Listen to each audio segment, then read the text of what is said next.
Hello everyone. Asia cup 2025లో మరో interesting match Bangladesh versus Hong Kong మధ్య జరిగింది. ఈ మ్యాచ్కి ముందు హాంకాంగ్ జట్టుపై చాలా ప్రెషర్ ఉంది. హాంకాంగ్ తప్పక గెలవాలి అని ఎంటర్ అయింది. ఎందుకంటే వారు తమ లాస్ట్ మ్యాచ్లోనే ఓడిపోయి వచ్చారు కాబట్టి. మరోవైపు బంగ్లాదేశ్ తమ మొదటి మ్యాచ్లోనే గెలవాలని ప్రయత్నించింది. ముందుగా టాస్ గెలిచిన బంగ్లాదేశ్ బౌలింగ్ ఎంచుకుంది. హాంకాంగ్ చిన్న జట్టు కావడంతో బౌలింగ్కి వెళ్లి ప్రెషర్ ఇవ్వాలి అని అనుకున్నారు. హాంకాంగ్ ఇన్నింగ్స్ చూస్తే వారు స్టార్టింగ్లో సేఫ్గా ఆడారు. కానీ కొన్ని బౌండరీలు కొట్టిన బంగ్లాదేశ్ బౌలర్లు మంచిగా కంట్రోల్ సాధించారు. ఇక బంగ్లాదేశ్ బౌలింగ్ విషయానికి వస్తే ఫాస్ట్ బౌలర్లు లెంగ్త్ బాగా మిక్స్ చేసి అలానే స్పిన్నర్లు కూడా రన్స్ని కంట్రోల్ చేశారు. హాంకాంగ్ 20 ఓవర్లలో 143 పరుగులు మాత్రమే చేయగలిగింది. ఇది బాగానే కనిపించిన అబుదాబి లాంటి పిచ్పై ఇది అంత పెద్ద స్కోర్ అయితే కాదు. ఇక హాంకాంగ్ ముఖ్యంగా మిడిల్ ఆర్డర్లో కుదరని ప్రదర్శన కారణంగా ఎక్కువ స్కోర్ చేయలేకపోయింది. బంగ్లాదేశ్ బౌలింగ్ చాలా క్రమశిక్షణతో సాగింది. బౌలర్లు ఇచ్చిన రన్స్ కంట్రోల్లోనే ఉన్నాయి.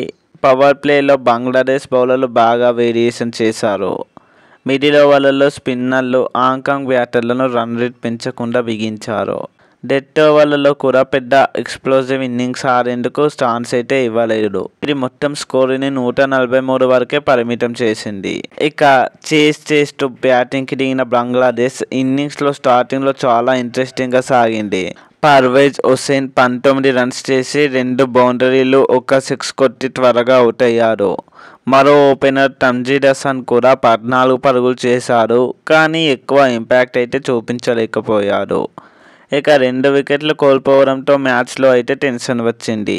ఆ టైంలో రంగంలోకి వచ్చిన కెప్టెన్ లిటన్ దాస్ పూర్తిగా మ్యాచ్ని తన చేతుల్లోకి తీసుకున్నాడు. అతను 39 బంతుల్లో 59 రన్స్ చేశాడు. 6 4లు, 1 6తో దాదాపు ప్రతి బంతిని డామినేట్ చేశాడు. అతని షాట్లలో క్లాస్, టైమింగ్ రెండూ కనిపించాయి. స్ట్రైక్ రేట్ 151.28తో ఆడడం అంటే చాలా అద్భుతం. నిజంగా man of the match level innings అని చెప్పాలి. లిటన్ దాస్తో పాటు తౌహీద్ ఉదయ్ కూడా బాగా ఆడారు. 36 బంతుల్లో 35 పరుగులు చేసి చివరి వరకు నాట్అవుట్గా నిలబడ్డాడు. అతను పెద్ద షాట్లు ఆడకపోవడం, రొటేషన్ ఆఫ్ స్ట్రైక్స్, సింగిల్స్ తీసుకోవడం ద్వారా ఇన్నింగ్స్ని కంట్రోల్ చేశాడు. ఇద్దరి మధ్య 95 పరుగుల పార్ట్నర్షిప్ మ్యాచ్ని బంగ్లాదేశ్ వైపు మళ్లించింది. 17.4 ఓవర్లలో 144 పరుగులు పూర్తి చేసి బంగ్లాదేశ్ 7 వికెట్ల తేడాతో ఈజీగా గెలిచేసింది.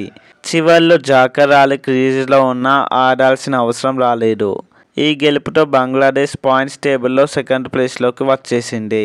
హాంకాంగ్ బౌలర్లు మొదట బాగానే ఆడినా లిటన్ దాస్ని ఆపలేకపోయారు. బంగ్లాదేశ్ ఫీల్డింగ్ అండ్ బౌలింగ్ చాలా షార్ప్గా ఉంది. లిటన్ దాస్ ఇన్నింగ్స్ మ్యాచ్ని turning point. Towhid Hridoy silent hero. అతని ఇన్నింగ్స్ లేకపోతే ప్రెషర్ రావచ్చు. హాంకాంగ్ ఆల్రౌండ్ గేమ్ బాగానే ఉన్న టాప్ లెవెల్ టీమ్స్తో పోలిస్తే డిఫరెన్స్ స్పష్టంగా కనిపించింది.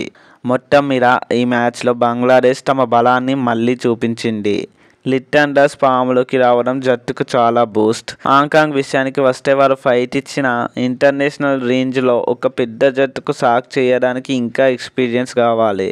ఇక ఆసియా కప్లో వచ్చే మ్యాచ్లో హాంకాంగ్ ఎలా రీసెట్ అవుతుందో చూడాలి. బంగ్లాదేశ్ మాత్రం ఈ గెలుపుతో కాన్ఫిడెన్స్ పెంచుకుంది. ఫ్రెండ్స్, మీకు ఈ మ్యాచ్లో బెస్ట్ ఇన్నింగ్స్ ఎవరిది అనిపించింది? లిటన్ దాస్ మాస్టర్ క్లాసా లేక తౌహీద్ ఉదయ్ సపోర్టా? కామెంట్స్లో చెప్పండి. అలానే ఇలాంటి మరిన్ని వీడియోస్ కోసం మన ఛానల్ని సబ్స్క్రైబ్ చేయండి. ఈ వీడియో నచ్చితే లైక్ అండ్ షేర్ చేయడం మర్చిపోవద్దు. మరో వీడియోతో మళ్ళీ కలుద్దాం.